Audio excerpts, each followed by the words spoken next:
सुनो कथा ये त्याग की, अजब वैराग्य की, सुनकर बताना मुझको है किसके भाग की। विद्या ग्रंथ के पुण्यार्चक हैं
लो सुनो कथा ये त्याग की, अजब वैराग्य की, सुनकर बताना मुझको है किसके भाग की।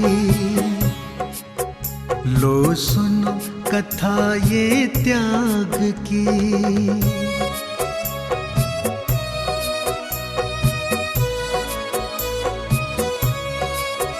छोटी सी उम्र में ही ना चाह थी जगत की, ये पुण्य का उदय था, मिली राह प्रभु शरण की।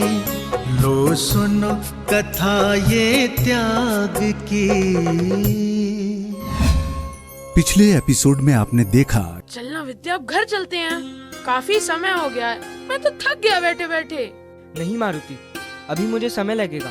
मैंने तो तुझे पहले ही बता दिया था। अब एक काम कर, तू घर चला जा। विद्या, तुम वाकई में होनहार बालक हो। मैंने तुम्हें बालक जान तुम्हारी प्रतिभा पर गलत ही संदेह किया था।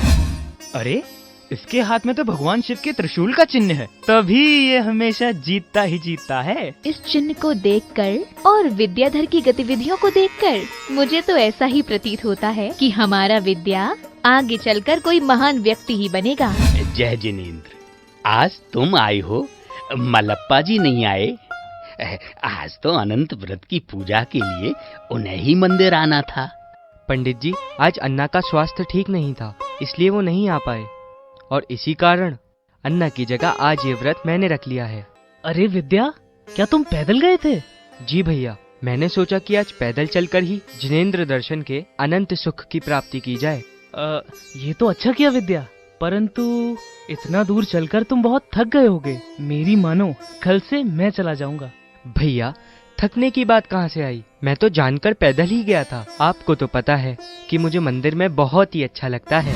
अच्छा अच्छा, ठीक है विद्या, भला तुम्हें कोई समझा पाया है क्या? लो सुनो कथा ये त्याग की।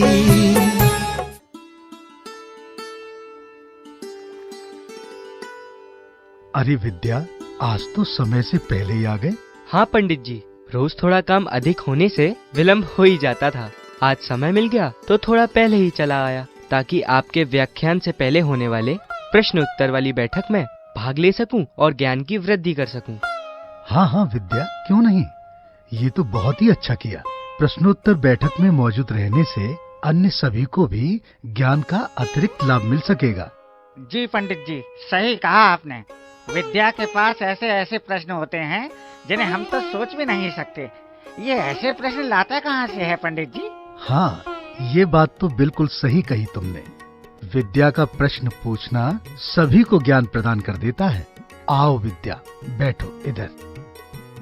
जी पंडित जी, मैं आता हूँ। कल हमने जाना था कि जैन धर्म विश्व के सबसे प्राचीन दर्शन और धर्मों में से एक है। ये भारत की श्रमण परंपरा से निकला तथा इसके प्रवर्तक हैं 24 तीर्थंकर। जिनमें प्रथम तीर्थंकर भगवान ऋषभदेव तथा अंतिम तीर्थंकर भगवान महावीर हैं। वैसे इसी संबंध में मैंने कल की कक्षा में कहा था कि आप लोग इस विषय में आज की कक्षा में प्रश्नोत्तर पूछ सकते हैं। तो भाई शुरू करो आज के प्रश्नोत्तर की श्रृंखला। बताओ कौन पूछेगा आज का सवाल? थोड़ा रुको कुट्टम, अगले प्रश्न का उत्तर देने से पहले मैं ये देखना चाहूँगा कि यहाँ जो धार्मिक चर्चा होती है और आप सभी के प्रश्नों के जो उत्तर दिए जाते हैं, आप लोगों को याद भी रहते हैं कि नहीं? जी पंडित जी, ये तो बहुत ही अच्छा रहेगा। इस बहाने ये भी मालूम पड़ जाएगा कि कौन कौन ध्यान रखता है। हाँ हाँ, हम सब तैयार हैं। अच्छा तो बताइए, तीर्थंकर बनते कैसे हैं? क्या हुआ, लगता है किसी को याद नहीं। विद्या, क्या तुम इस प्रश्न का उत्तर देना चाहोगे? जी पंडित जी, यदि आपकी आज्ञा हो तो मैं इस प्रश्न का उत्तर अवश्य देना चाहूँगा। जरूर जरूर विद्या, अवश्य अवश्य विद्या। अब बताओ। पंडित जी, जो धर्म रूपी तीर्थ के कर्ता हैं, जो धर्म रूपी तीर्थ का प्रवर्तन करते हैं, वही तीर्थंकर कहलाते हैं। अरे वाह विद्या, तुमने एकदम सही जवाब दिया है। इसका अर्थ ये हुआ कि विद्या ही सिर्फ घर जाकर स्वाध्याय का अभ्यास करता है, लेकिन बाकी सबको भी करना चाहिए। चलो देखें तो इस सवाल का जवाब कौन देता है। अष्ट प्रतिहार्य को बताने वाला पद बताइए। मैं बताऊं पंडित जी? अरे वाह कुट्टम, बताओ बताओ। तरु अशोक के निकट में सिंहासन छवि दधार, 3 छत्र सर पर फिरे, भामंडल भामंडल भामंडल। अरे कुट्टम, बार बार भामंडल भामंडल क्या कर रहे हो? आगे पढ़ो। मैं भूल गया पंडित जी। आधे में ही छोड़ दिया। तुम घर जाकर थोड़ा पढ़ भी लिया करो। अब कौन सुनाएगा? विद्या, आगे का तुम ही सुनाओ। जी पंडित जी, मैं शुरू से ही सुनाता हूँ। ये तो बहुत ही अच्छी बात है, शुरू से ही सुनाओ विद्या। तरु अशोक के निकट में सिंहासन छवि द्वार, 3 छत्र सर पर फिरे, भामंडल पिछवार, दिव्य ध्वनि मुक्ते खिरे, पुष्प वृष्टि सुर होए, ढोरे 64 चवर जग, बाजे दुधम बिजोए। वाह वाह, क्या सुंदर गाया है। अरे वाह विद्या, तुम्हें तो पूरा अष्टप्रतिहार्य पद याद है और तुमने बहुत ही मधुर सुर में भी सुनाया। तुम्हारी कोमल वाणी से सुनकर अब मन को बहुत ही आनंद आया। पंडित जी, ये सब तो आपका आशीर्वाद है, सब आपसे ही तो सीखा है। बहुत अच्छा विद्या, अब तो मुझे पूर्ण विश्वास हो गया है कि मेरी अनुपस्थिति में तुम सबको अध्ययन करा सकते हो। वैसे तुम्हें तत्वार्थ सूत्र कंठस्थ है ना? जी पंडित जी, मुझे तत्वार्थ सूत्र पूरी तरह से कंठस्थ है। बहुत सुंदर। सभी लोग ध्यान से सुने। कुछ दिन पश्चात मुझे किसी आवश्यक कार्य के लिए बाहर जाना है और इस अंतराल में अध्ययन का कार्य रुक जाना कदापि उचित नहीं है। इसलिए मेरे लौटने तक विद्या ही आप सभी को अध्ययन कराएगा। ठीक है ना विद्या? जी पंडित जी, मैं अवश्य ही आपकी आज्ञा के अनुसार अध्ययन के कार्य को यहाँ सुचारू रखूंगा। बहुत अच्छा विद्या। तो भाई आज समापन पर भजन कौन सुनाएगा? एक काम करो विद्या, आज तुम ही भजन सुना दो। मंगल मंगल होए जगत में, सब मंगल में होए। मंगल मंगल होए जगत में, सब मंगल में होए। इस धरती के हर प्राणी का मन मंगल में होए। इस धरती के हर प्राणी का मन मंगल में होए। मंगल मंगल होए जगत में, सब मंगल में होए। अरे विद्या, बहुत अच्छा भजन सुनाया तुमने। आज तो आनंद आ गया। आज बैठक में इतना समय गुजर गया, रात्रि कब होने को आई पता ही नहीं चला। अब सभी लोग अपने घर की ओर प्रस्थान करें। और हाँ, कल अध्ययन के लिए सभी लोगों को इसी समय पर उपस्थित होना है। परंतु पंडित जी, कल से कुछ दिनों के लिए मैं कक्षा में उपस्थित होने में असमर्थ रहूंगा। क्यों, कोई विशेष कार्य है क्या? जी पंडित जी, बोर गांव में मुनिश्री नेमी सागर जी ने समाधि लेने का निर्णय किया है, तो कल से मैं मुनिश्री नेमी सागर जी की सेवा के लिए प्रतिदिन बोर गांव जाया करूंगा। इसलिए आपसे क्षमा चाहता हूँ। तो इसमें क्षमा कैसी? ये तो बहुत पुण्य का काम है। मेरा आशीर्वाद है कि तुम सदा ही इसी प्रकार मुनियों और संतों की सेवा करते रहो। चलिए अब सभी लोग सकुशल अपने घर पहुँचिए। जय जिनेंद्र पंडित जी। जय जिनेंद्र।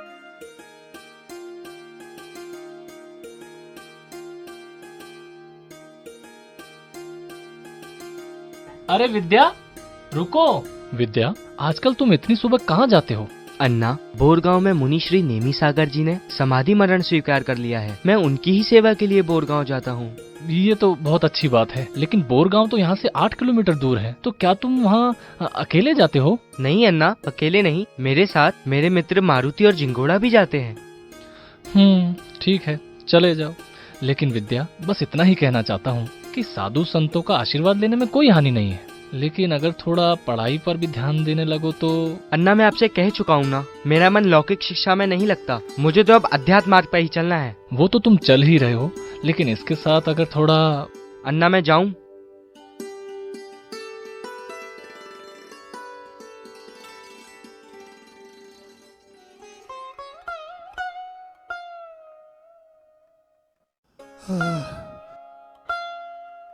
हे जिनेंद्र प्रभु। नमोस्तु महाराज जी।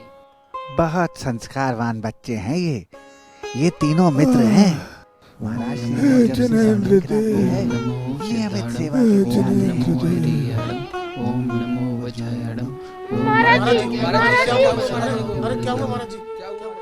क्या रखा है ऐसे संसार में जहाँ आत्मा को शरीर से अलग होने में बस पल भर का समय लगता है। फिर ऐसे क्षणभंगुर जीवन से कैसा मोह। नहीं, मुझे क्षणिक जीवन नहीं चाहिए। नहीं, मुझे शाश्वत जीवन को खोजना होगा।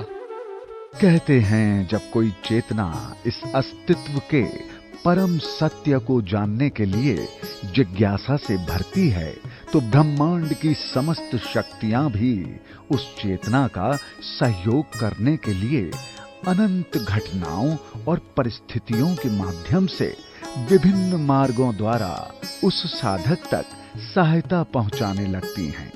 और विद्या के जीवन में भी यही घटित हो रहा था।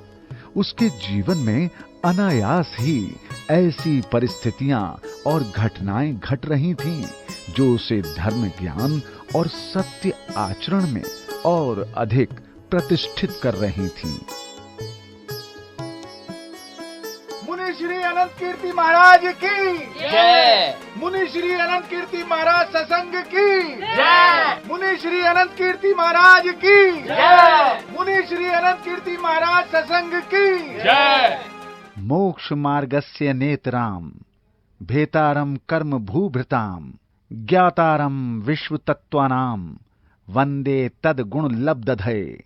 भव्यात्माओं, जीवन अनमोल है, यूं ही व्यर्थ ना चला जाए, इसलिए हमें सदैव जिनेंद्र प्रभु की भक्ति में रमे रहना है। संसार के माया मोह से बंधनों से मुक्त होना है। मनुष्य पर्याय अपनी आत्मा को विशुद्ध करने का अवसर है। सत्य तो ये है कि संसार में जो दिखता है सब माया है, इसलिए हमें अपनी मूर्छा तोड़कर जागृत होना है और इसके लिए मोह का त्याग कर सांसारिक बंधनों से मुक्त होना होगा। मुनिश्री, ये विद्याधर कुछ पूछना चाहता है। हाँ, बोलो बोलो, कुछ पूछना चाहते हो तुम? नमोस्तु मुनिश्री, मैं आपसे एक प्रश्न करना चाहता हूँ। हाँ, पूछो, क्या प्रश्न है तुम्हारा? मेरा प्रश्न ये है कि आत्मा का परमात्मा से मिलन कैसे होता है? इसके लिए सबसे पहले अपनी आत्मा की विशुद्धि करनी होगी। लेकिन इसके लिए मार्ग क्या होगा मुनिश्री? संसार में अनंत अभिलाषा हैं विद्याधर, एक के बाद एक और अनेक। तो क्या ये सभी सांसारिक इच्छाएं पूरी की जा सकती हैं? असंभव। और जब ये बोध जागृत होता है तो जीवन के परम सत्य को जानने की अभिलाषा पैदा होती है और संसार व्यर्थ लगने लगता है, और यहीं से होती है वैराग्य की शुरुआत, जिसके बाद आत्मा रम जाती है जिनेंद्र प्रभु की भक्ति में, ध्यान में, व्रत में, उपवास में, और यही मार्ग होता है आत्मा का परमात्मा से मिलन का। लेकिन मुनिश्री, इस पथ पर चलने के लिए मुझे किन्हीं आचार्य की शरण में जाना होगा ना? विद्याधर, तुम्हारे गांव में तो देशभूषण महाराज जी का चातुर्मास भी हुआ था, तब तुम्हें उन्हीं की शरण में चले जाना चाहिए था। लेकिन कोई बात नहीं, वर्तमान में वो राजस्थान में है और तुम्हारे जैसे सत्य के खोजी के लिए राजस्थान अधिक दूर थोड़े ही है। अब चले जाओ उनकी शरण में। जैसी आपकी आज्ञा मुनिश्री। आज के लिए इतना ही। अब आप सबको कल प्रातः जिनाभिषेक के लिए आना है।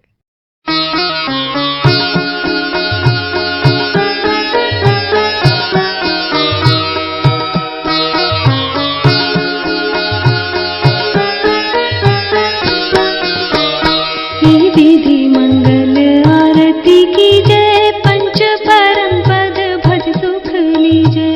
विधि मंगल आरती की जय, पंच परम पद भज सुख लीजय। पंच परम पद भज सुख लीजय। पंच परम पद भज सुख लीजय।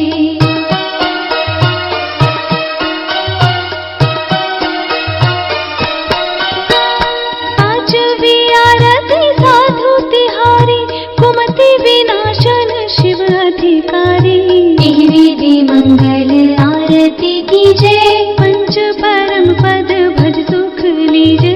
पंच परम पद भज सुख लीजय। पंच परम पद भज सुख लीजय। मुनि श्री अनंत कीर्ति महाराज की, मुनि श्री अनंत कीर्ति महाराज सत्संग की, मुनि श्री अनंत कीर्ति महाराज की, मुनि श्री अनंत कीर्ति महाराज सत्संग की।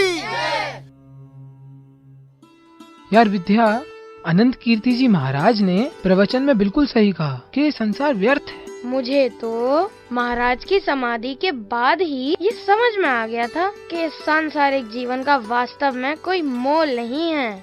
माया मोह में फंसे रहने से आत्म कल्याण नहीं होने वाला। वैसे एक बात कहूँ, भाव तो मेरा भी यही होता है कि मैं भी वैराग्य के मार्ग पर चलूं। अगर वैराग्य मार्ग ही अपनाना है तो जीव को सांसारिक बंधनों से मुक्त होकर अपनी आत्मा को स्वतंत्र बनाना होगा। और फिर संसार क्या है? एक बंधन ही तो है। हमने जन्म लिया और समाज ने जैसी महत्वाकांक्षा के साथ जीना सिखाया वैसे ही जीना शुरू कर दिया। नहीं, हमें स्वतंत्र होना होगा, अध्यात्म पथ को ही अपनाना होगा। मैंने तो अन्ना से कह दिया है कि मैं तो अध्यात्म मार्ग पर ही चलूंगा। अच्छा विद्या, मैंने सुना है कि अपने सदलगा से 7 किलोमीटर दूर शिरडवाड़ गांव में छुल्लक सूर सिंह जी महाराज विराजमान हैं। चलो ना सब वहां चल उनके दर्शन कर प्रवचन सुनाएं। हाँ तो चलो, कल ही चलते हैं महाराज जी के दर्शन करने। बिल्कुल ठीक कहा झिंगोड़ा तुमने। वैसे भी कल दीपावली है तो महाराज के दर्शन करने के लिए भला इससे शुभ दिन और क्या होगा। हाँ तो क्या, हम सब वहाँ प्रातः काल में चलेंगे। तो फिर बताओ सब लोग, महाराज के दर्शन करने के लिए कल प्रातः चलना पक्का है ना? हाँ, हम सब तैयार हैं। अरे अब घर भी चलो, कुछ देर में रात हो जाएगी और फिर कल प्रातः जल्दी भी तो उठना है। ठीक है चलो, अब बहुत देर हो गई, घर चलते हैं।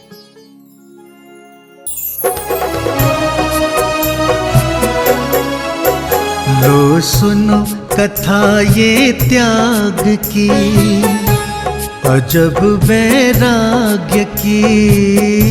सुनकर बताना मुझको है किसके भाग की।